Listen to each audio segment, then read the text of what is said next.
Hi hello ನಮಸ್ಕಾರ ಕರ್ನಾಟಕ. ಇದೀಗ BDA 50ರ ಸಂಭ್ರಮಾಚರಣೆಯಲ್ಲಿ ಮುಳುಗಿದೆ ಅಂತಾನೆ ಹೇಳ್ಬೋದು.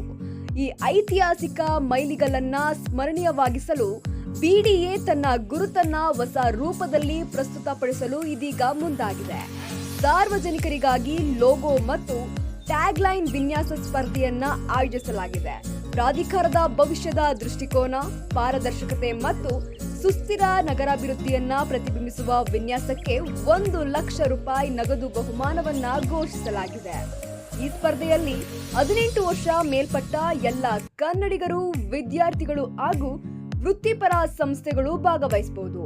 ಅತ್ಯುತ್ತಮ ಲೋಗೋ ಮತ್ತು ಟ್ಯಾಗ್ಲೈನ್ಗೆ 1 ಲಕ್ಷ ನಗದು ಬಹುಮಾನ ನೀಡಲಾಗುತ್ತೆ.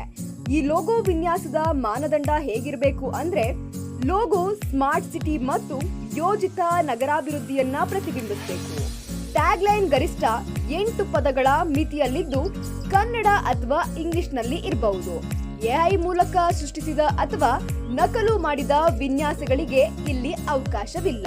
ಅದೇ ರೀತಿಯಾಗಿ ಇಲ್ಲಿ ಆಸಕ್ತಿ ಇರುವವರು ತಮ್ಮ ವಿನ್ಯಾಸಗಳನ್ನ JPEG, PNG ಅಥವಾ PDF ರೂಪದಲ್ಲಿ BDA ಅಧಿಕೃತ ವೆಬ್ಸೈಟ್ ಮೂಲಕ ಮಾರ್ಚ್ 24, 2026ರ ಒಳಗೆ ಸಲ್ಲಿಸಬೇಕು. ಆಯ್ಕೆಯಾದಂತಹ ವಿನ್ಯಾಸವು BDAನ ಅಧಿಕೃತ ದಾಖಲೆಗಳು, ಲೇಔಟ್ಗಳು ಮತ್ತು ವೆಬ್ಸೈಟ್ಗಳಲ್ಲಿ ಬಳಕೆಯಾಗಲಿದೆ.